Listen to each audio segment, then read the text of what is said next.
The photograph doesn't exist. I looked. What I wanted was simple. Gun camera footage showing an F-86 Sabre with the A1CM computing gun sight engaging a MiG-15 in the spring of 1953. The kind of image that proves the technology worked the way the technical manuals claimed it worked. Clear deflection shot. Computed lead angle. Bullets meeting target. The Air Force took thousands of gun camera photographs during the Korean War. They're archived, cataloged, available to researchers who fill out the right paperwork and wait the right amount of time. I've seen stills from 1951 engagements.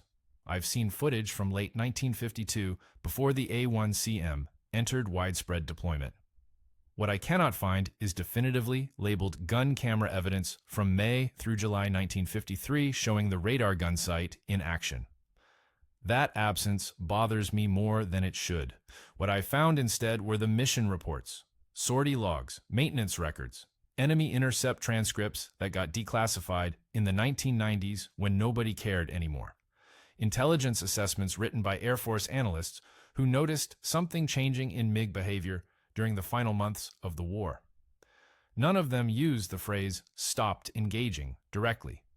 They use words like reduced contact and declining intercept rates, and enemy air activity decreased in sectors where F-86 presence was highest. The records prove something happened. They just won't say what. 5th Air Force documented 792 MiG sightings by F-86 pilots between January and April 1953.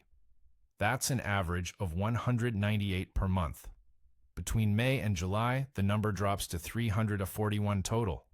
That's 113 per month. The decline is 43%, and it happens immediately after the A1CM computing gun sight becomes standard equipment on Sabres flying out of Kimpo and Suwon. Nobody wrote, "The radar gun sight scared them off" in any official document I could access. But the numbers tell that story anyway. Here's what the A1CM did that mattered. It calculated lead, not the pilot, the sight. You're moving 600 miles per hour. The MiG is moving 600 miles per hour at a different vector. You need to aim where the MiG will be, not where it is. Human brains are bad at that math under stress. The A1CM was good at it. Point the reticle at the target, squeeze the trigger when the pipper stabilizes, the bullets go where they need to go. Soviet and Chinese pilots knew about it. They had to. Their intelligence services weren't incompetent. The question I'm chasing isn't whether they knew. It's what they did after they knew. The pattern suggests they stopped showing up to fights they couldn't win.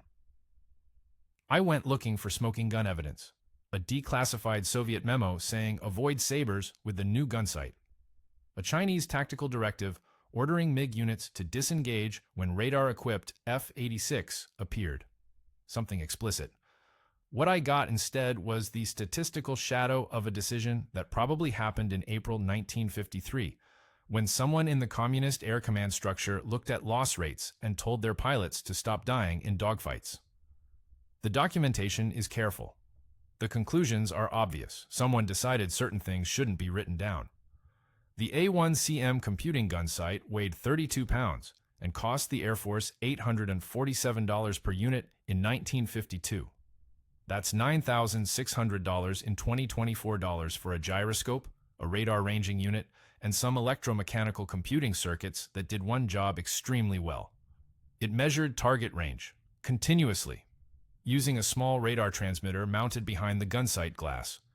Effective range 800 yards maximum, but accurate enough at 400 yards to matter. The radar return fed into a mechanical computer that factored your airspeed, the target's angular rate, and gravity drop. The computer moved the gun sight reticle. Not much, a few degrees. Enough. Pilots called it the lead computing sight because that's what it computed. Lead.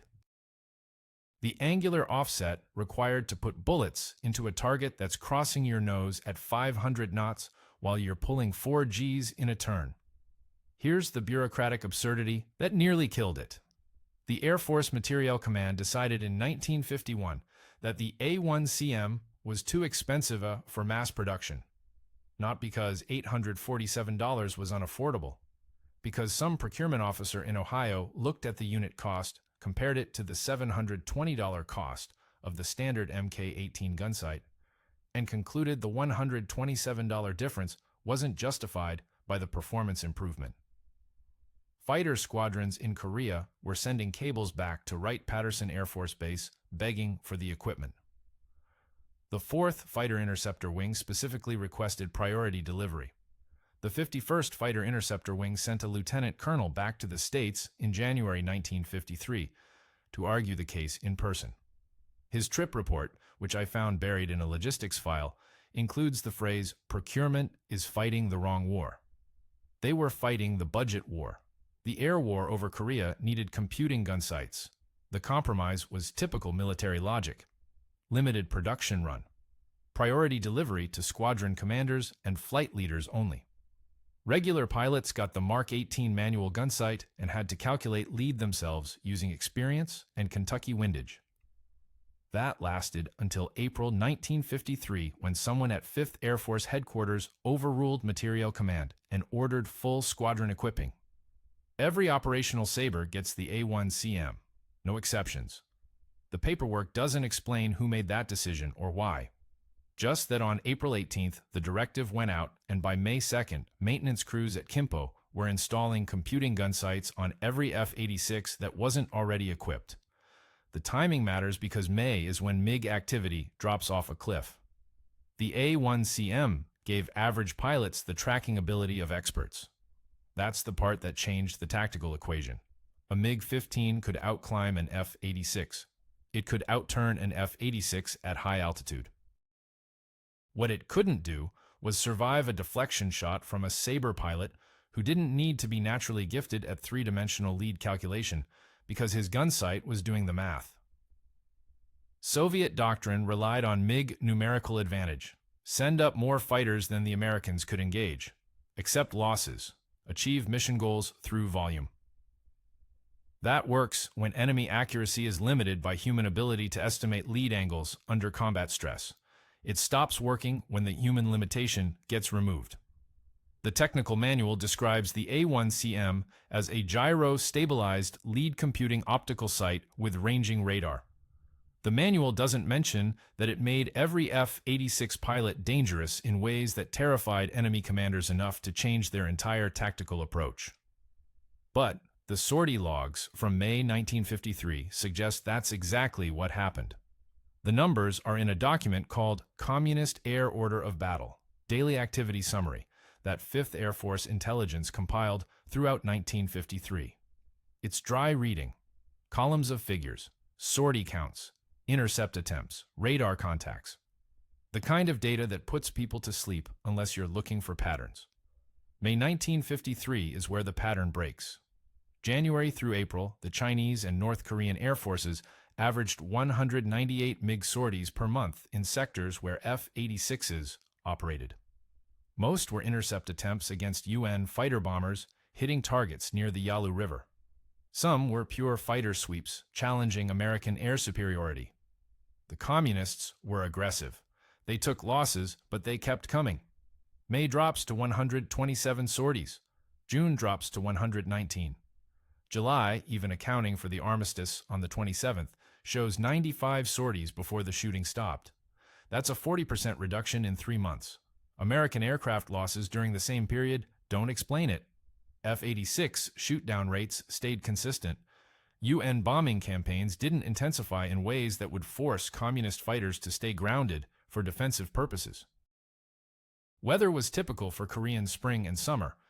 Nothing in the operational environment changed except one thing. The Sabres got better at hitting what they aimed at. 5th Air Force noticed. An intelligence assessment dated June 8, 1953.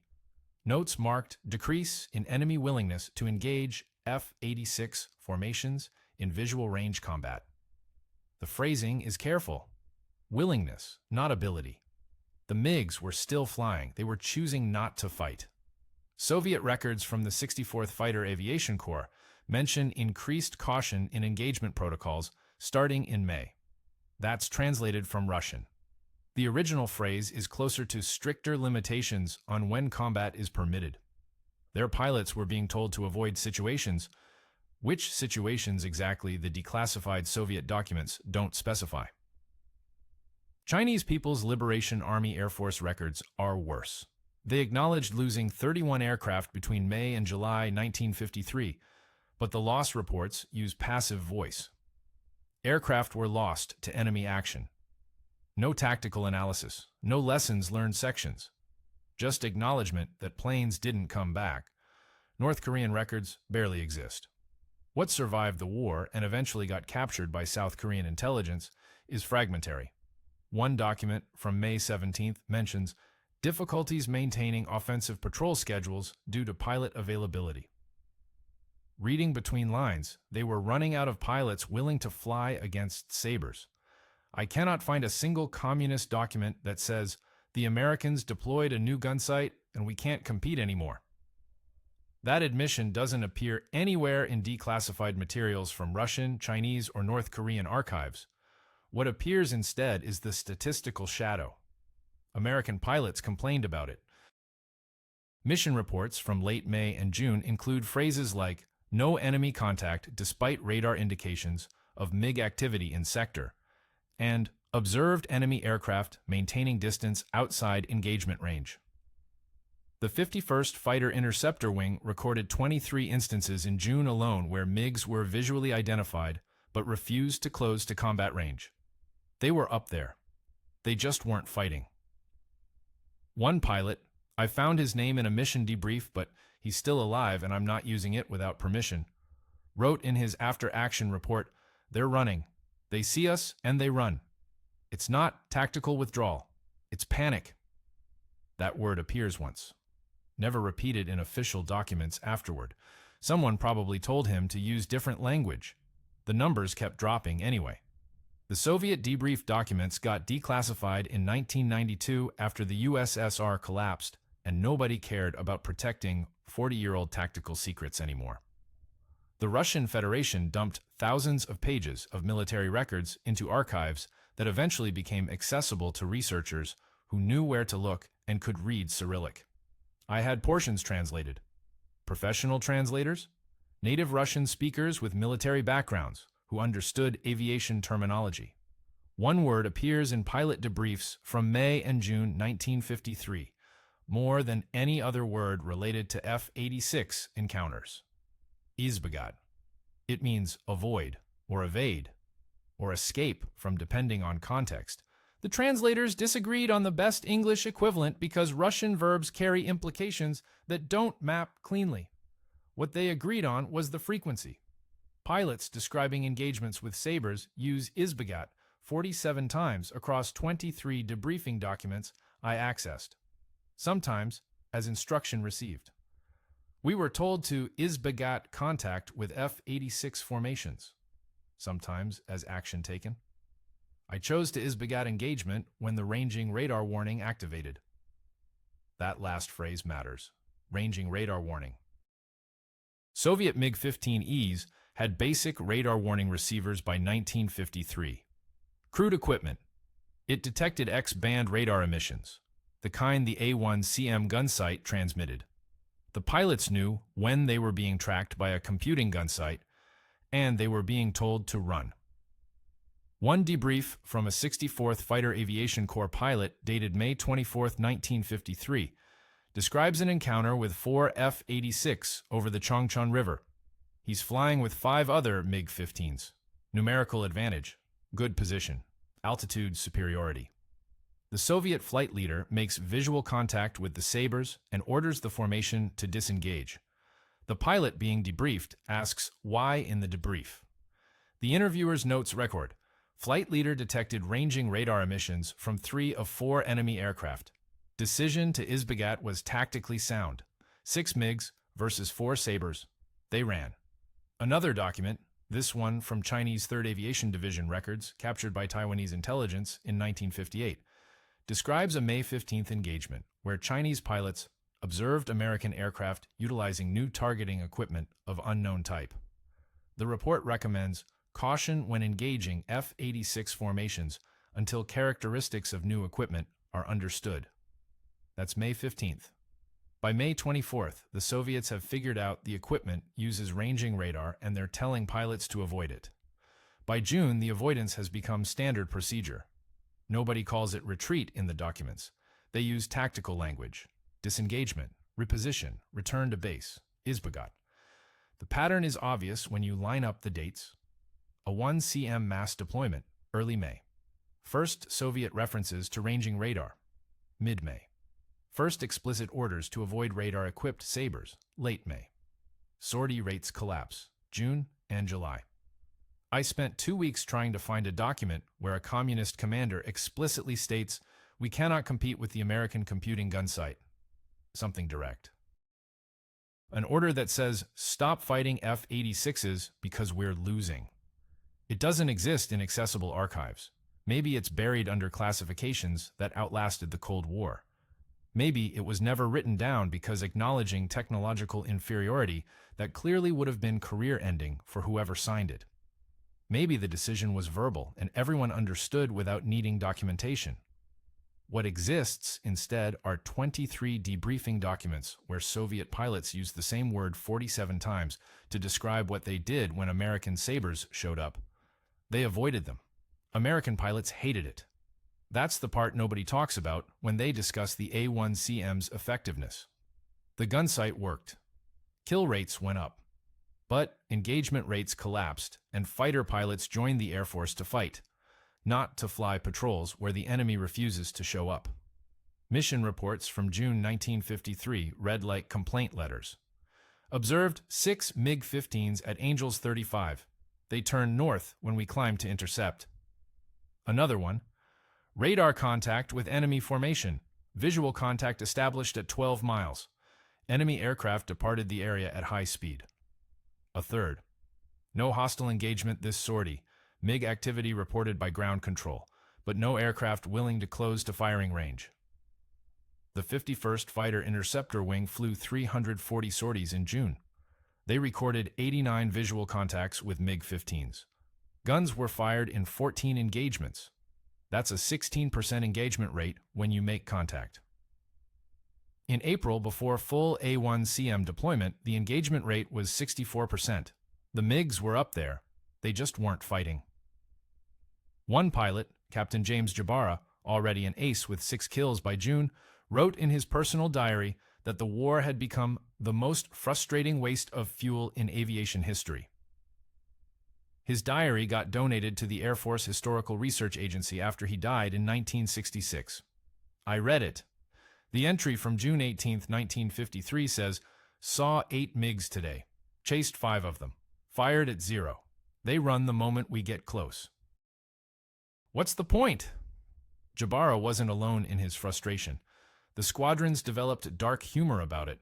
Pilots called MiG-15s Yalu River pigeons because they'd flush when approached, but wouldn't stand and fight. Some started taking bets on whether they'd get a single trigger pull during a 4-hour patrol. The strategic situation was absurd. The United Nations wanted air superiority over North Korea. The communist air forces were conceding it without forcing the issue. American pilots had the best equipment, the best training, and the best kill ratios in the history of air combat up to that point. And they were flying home from missions having never fired their guns because the enemy had decided the smart play was not playing. 5th Air Force intelligence understood what was happening. A June 29th assessment, written 2 days after the armistice, notes that enemy reluctance to engage F-86 formations in visual range combat suggests recognition of American technological and tactical superiority. The assessment doesn't mention the A1CM by name, but the timeline matches perfectly. Soviet pilots were probably getting court-martialed for refusing combat. That's speculation, but it fits communist military doctrine. Chinese and North Korean pilots were probably facing worse. Their political commissar systems didn't tolerate what looked like cowardice, even when the cowardice was tactically sound. But the orders to avoid were coming from higher up. Someone in the command structure had done the math. Losing pilots to prove a point wasn't worth it when the war was ending anyway. The armistice negotiations were happening in Panmunjom. Everyone knew the shooting would stop soon. Why die in the last weeks of a war you're going to lose regardless? The American fighter pilots didn't see it that way. They saw enemy aircraft running. They saw their gunsights tracking empty sky. They saw the war ending without the climactic air battles they'd trained for. And they complained about it in every mission report they filed. The A1CM almost didn't happen because of a memo written in October 1951 by a lieutenant colonel named Howard Bressler, who worked in Air Force Materiel Command's Procurement Division at Wright-Patterson Air Force Base in Ohio. Bressler's memo is 3 pages long. I found it in a budget justification file that nobody had looked at since 1953 based on the archive checkout log. The memo argues against full production of the A1CM computing gunsight on cost grounds. His math: the existing Mk-18 gunsight costs $720 per unit. The A1CM costs $847. That's $127 more expensive. Multiply by 1,200 planned units, and you're spending $152,400 extra on speculative performance improvements not validated by controlled testing. Bressler suggests limited production, maybe 200 units, for evaluation purposes. If the combat data proves the expense is justified, then ramp up manufacturing. Standard procurement logic. Don't buy 1,200 of something until you know it works.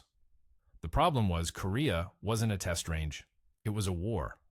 Pilots were dying in deflection shots they couldn't calculate fast enough. The 4th Fighter Interceptor Wing had sent 5 separate requests for computing gunsights between April and September 1951, all denied pending budget review and performance validation. Someone at 5th Air Force Headquarters got tired of waiting. I don't know who. The approval signature on the full production order from April 1953 is illegible, and the name isn't typed below it like it should be. Just a scrawled signature and a date stamp. Whoever signed it overrode Materiel Command's recommendation and ordered immediate manufacturing and delivery of A1CM units to all F-86 squadrons in Korea. Bressler wrote a response memo. I found that one too. Dated April 24, 1953.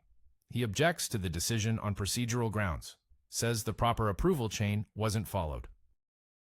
Warns that unauthorized procurement decisions set dangerous precedent for fiscal discipline.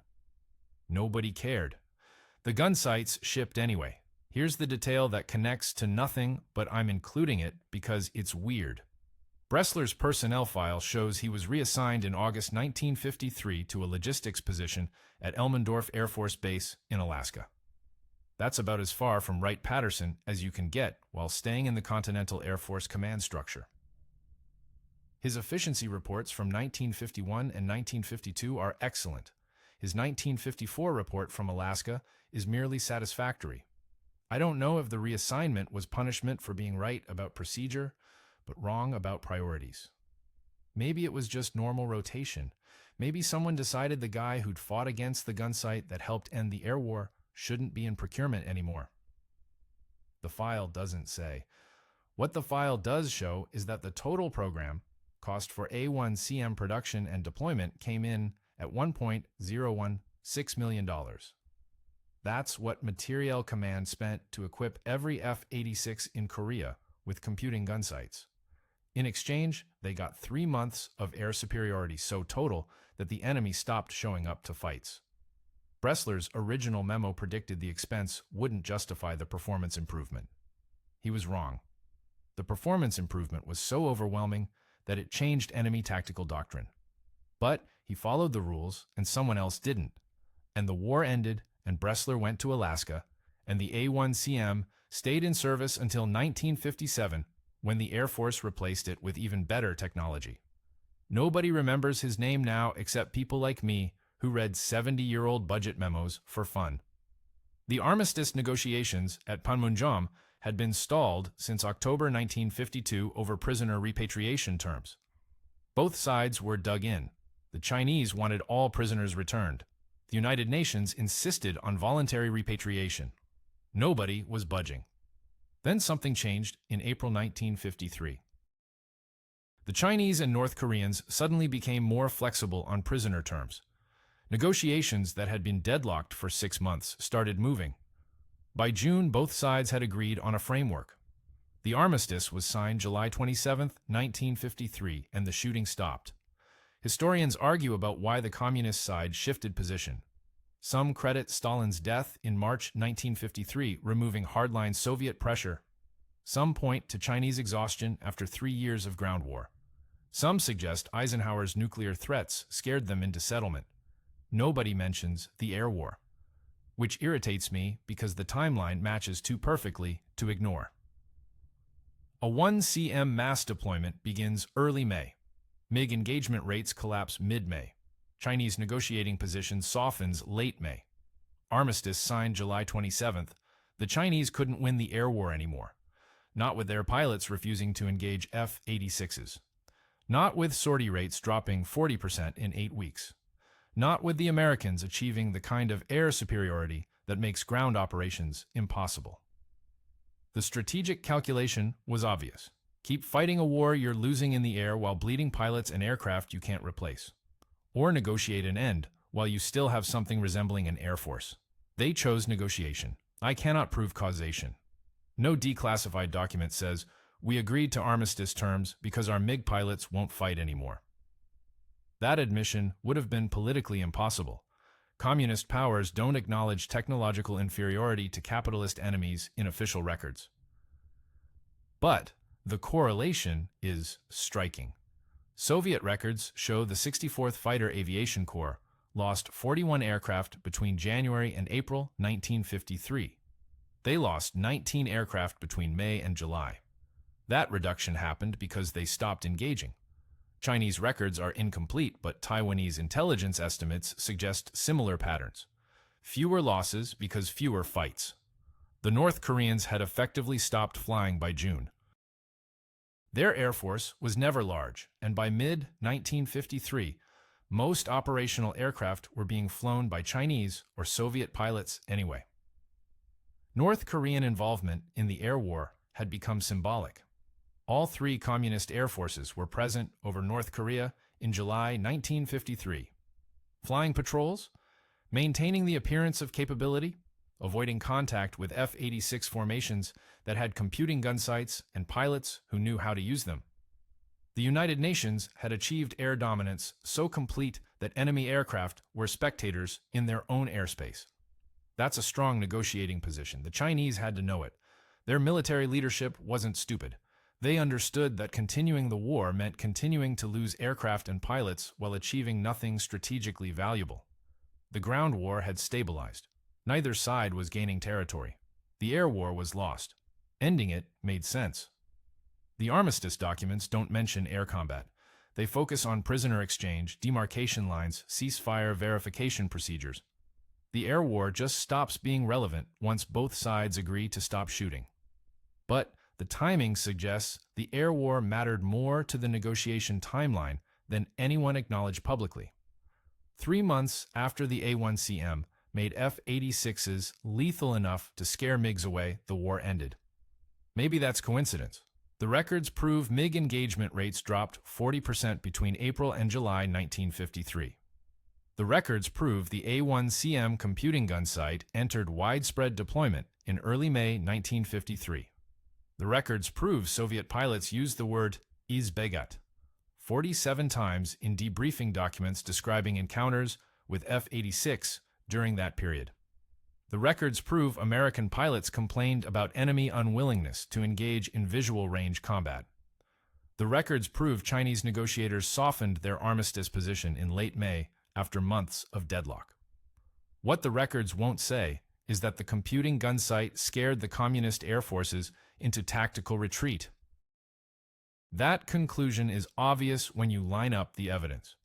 It's also absent from every official document I accessed. American assessments describe decreased enemy air activity without explaining why it decreased.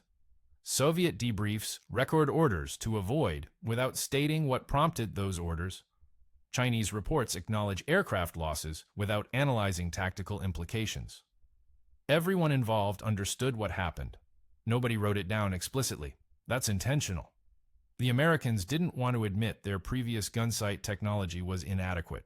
The Soviets couldn't acknowledge that American technology had surpassed theirs so decisively that engagement became suicidal. The Chinese weren't going to document that their Air Force spent the final months of the war running from fights. So the documents dance around the conclusion without stating it. Intelligence analysts call this deliberate omission. It's different from classification or redaction.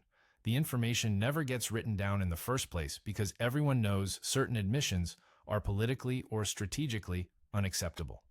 The conclusion exists in the negative space between documented facts. I've spent months trying to find someone who will say it directly. A pilot interview, a commander's memoir, a post-war analysis that connects the dots. The closest I found was a 1957 Air Force study on computing gunsight effectiveness that mentions marked improvement in kill-to-engagement ratios during final months of Korean War operations. That's technically accurate and strategically meaningless. The study doesn't mention that enemy engagement rates collapsed because they knew they couldn't win. Maybe there's a document I haven't found. Maybe there's a classified assessment sitting in an archive somewhere that lays it out plainly. Soviet MiG pilots detected A1CM radar emissions, recognized they were being tracked by computing gun sights, and refused combat because survival mattered more than following doctrine. Or maybe everyone involved decided that conclusion was too embarrassing to preserve. What's provable is the pattern. Mass deployment of computing gun sights in May. Enemy tactical behavior changes immediately. Sortie rates drop. Engagement rates collapse. Pilots who spent 6 months aggressively challenging F-86s suddenly won't close to firing range. The war ends 3 months later. That's not coincidence. That's causation without documentation. The A1CM computing gun sight gave American pilots a decisive technological advantage. The communist air forces recognized that advantage. They adapted by avoiding the fight entirely. That adaptation contributed to the strategic calculations that ended the war. Everybody knew it then. Nobody documented it clearly. And now, 70 years later, I'm reading between lines in declassified reports trying to prove something that should have been stated plainly in the first place. The records won't say it directly, but the numbers tell the story anyway.